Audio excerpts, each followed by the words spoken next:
मैं लेकर आई हूँ आलू के कबाब बनाने की ऐसी सीक्रेट और अनोखी रेसिपी, जिसकी मदद से जब हम कबाब को फ्रीज़ करेंगे तो ना ही ये टूटेंगे और ना ही ये नरम पड़ेंगे।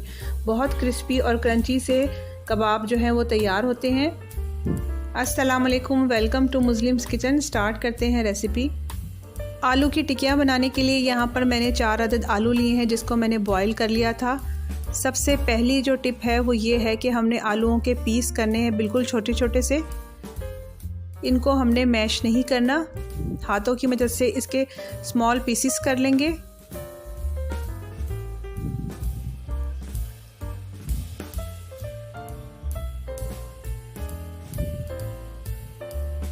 इसके बाद मैं इसमें इंग्रेडिएंट्स शामिल करूंगी।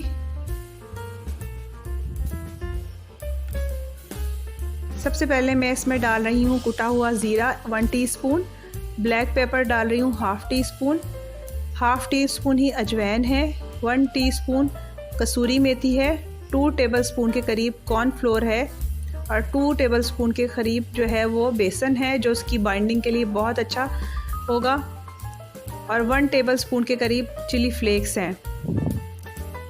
कुटा हुआ धनिया डाल रही हूँ 1 टेबलस्पून, लेमन जूस डाल दूंगी 1.5 टेबलस्पून के करीब,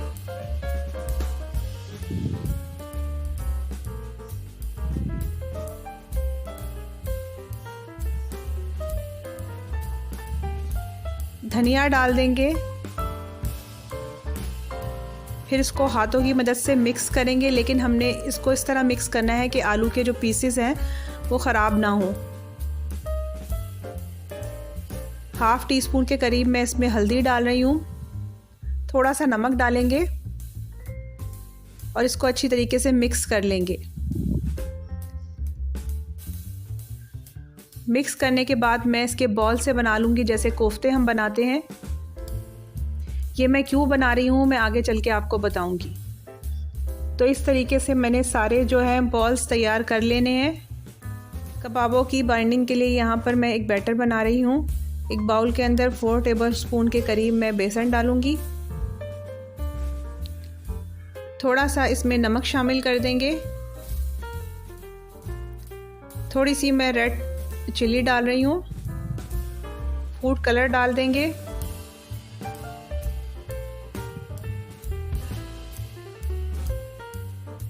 ½ टीस्पून से भी कम चाट मसाला डाल दूंगी,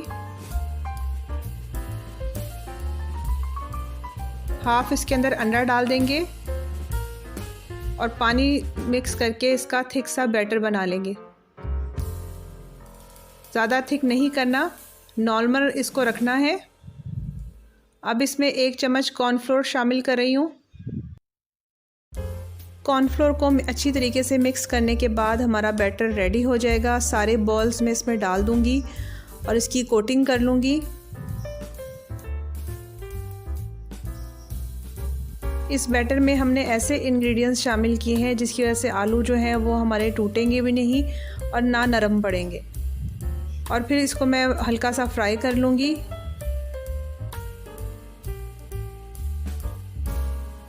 यहाँ पैन के अंदर मैंने ऑयल गर्म होने के लिए रख दिया था। अब सारे बॉल्स इसके अंदर डाल देंगे और इसको हल्का सा फ्राई करेंगे। 1 से 2 मिनट के लिए फ्राई करेंगे और फिर निकाल लेंगे। ये करने की वजह यह है कि जब मैं इसको फ्रीज़ करूँगी तो हमारे जो हैं कटलेट्स वो नरम नहीं पड़ेंगे और ना ही टूटेंगे। ये 1 महीने तक हम इसको इस तरह से फ्रीज़ कर सकते हैं। ऑयल भी एक बहुत अच्छा प्रिजर्वेटिव होता है जो किसी भी चीज़ को ख़राब होने से बचाता है, तो इसलिए हम इसको हल्का सा फ्राई करके फिर इसको फ्रीज़ करेंगे।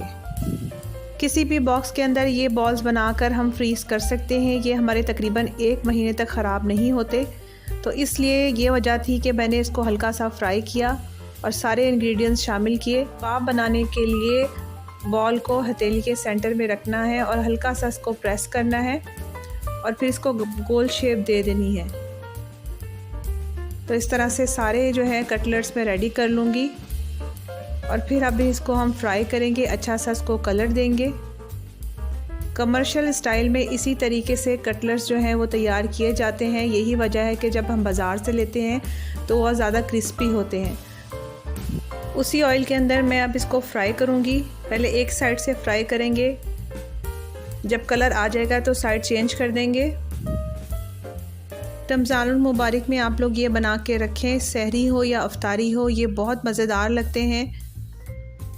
क्योंकि ये हाफ़ डन थे तो इसलिए बहुत जल्दी रेडी हो जाते हैं। इस तरह से हमारे बड़े ही मज़ेदार से आलू के कबाब जो हैं वो रेडी हैं।